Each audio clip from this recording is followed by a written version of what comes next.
हाय सगळ्या ताईंना. सकाळी स्वयंपाक बनवला आणि मग नंतर दुपारी वेळ होता तर मला साड्यांना फॉल लावायचा होता. तर मी साध्या मशीनवरती लावते हा फॉल.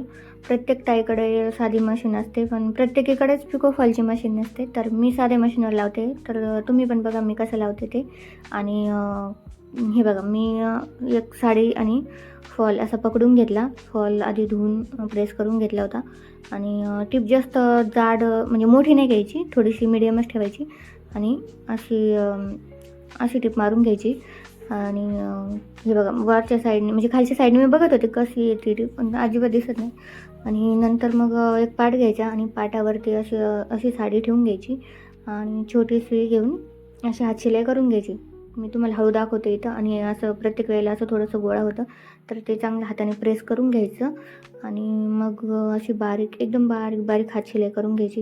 हे बघा मी तुम्हाला दाखवते. कसं आहे ना, प्रत्येकीकडे म्हणजे प्रत्येकीलाच वेळ नसतो, प्रत्येक वेळेला मशीनवर जायचं नाही का, घेऊन जायला कधी कधी वेळ नसतो. तर आपण 15-20 मिनटामध्ये फॉल लावून घेऊ शकतो. प्रत्येकीला दुपारी तर वेळ असतोच. तर मग झोपण्यापेक्षा थोडा वेळ घालवायचा आणि असं साड्यांना फॉल लावायचा. मी खूप साड्यांना असंच हाताने फॉल लावलेला आहे घरीच, आणि ते पण साध्या मशीनवर. आणि काही समजत नाही, एकदम असं वाटतं की आपण पिको फॉलच्या मशीनवरच लावलं आहे काय. आणि बाहेर एवढे पैसे देण्यापेक्षा आणायचं फॉल आपला 15चा किंवा 13 रुपयाचा आणि लावायचा हाताने मस्त. मी सर्व साड्यांना असेच फॉल लावते, आमच्या आईंच्या पण आणि माझ्या पण. माझ्या तर मी आज 3 साड्यांना फॉल लावले. तुमच्यासोबत एकच दाखवते मी कसं लावलं ते. आणि हे बघा असं लावून घ्यायचं पूर्ण साडीला, पूर्ण इथून तिथून. आणि अशी शिलाई करायची, मध्ये मध्ये एक गाठ मारत चालायची दोऱ्याला, म्हणजे मग ते गोळा होत नाही. आणि हे बघा खालच्या साईडने मी टीप दाखवते तुम्हाला, अजिबात दिसत नाही आहे ती आपण साध्या मशीनवर लावलेली काय. आणि पूर्ण साड्यांना तसंच करायचं. खालच्या साईडने काठाच्या साईडने अशी टीप मारून घ्यायची. आणि वरच्या साईडने आपल्या हात शिलाई करून घ्यायची एकदम बारीक पूर्ण हे बघा. नंतर मी तुम्हाला फॉल लावल्यानंतर दाखवते. वरच्या साईडने हात शिलाई अजिबात दिसत नाही. नॉर्मल कुठे कुठे दिसेल, पण शक्यतो दिसत नाही. आणि कळत पण नाही आपण साध्या मशीनवरती फॉल लावलेलं आहे का ते. हे बघा. आणि माझी अजून एक साडी होती, मी तिला पण अशीच टीप मारून घेतली. पण काय आहे ना, तिला थोडेसे स्टोन होते.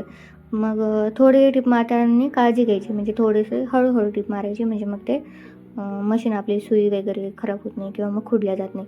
हे अशी हिला पण सरळ टीप मारून घेतली. बघा दिसत पण नाही मी तिला मशीनवरती टीप मारलेली ते. आणि तिला पण अशीच हात शिलाई करून घेतली.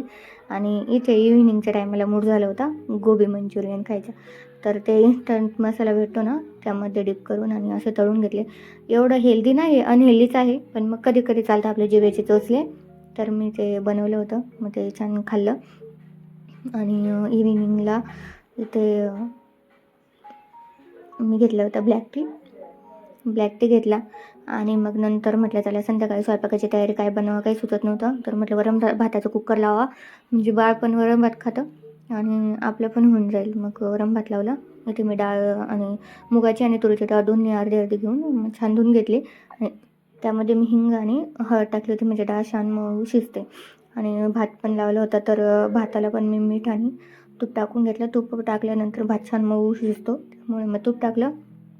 आणि आहोने आणलं होतं संध्याकाळी थोडंसं भाजीपाला आणि ग्रोसरी, तर ते ठेवून दिली. आणि असा होता माझा आजचा दिवस. तुम्हाला माझा व्हिडिओ कसा वाटला ते नक्की सांगा.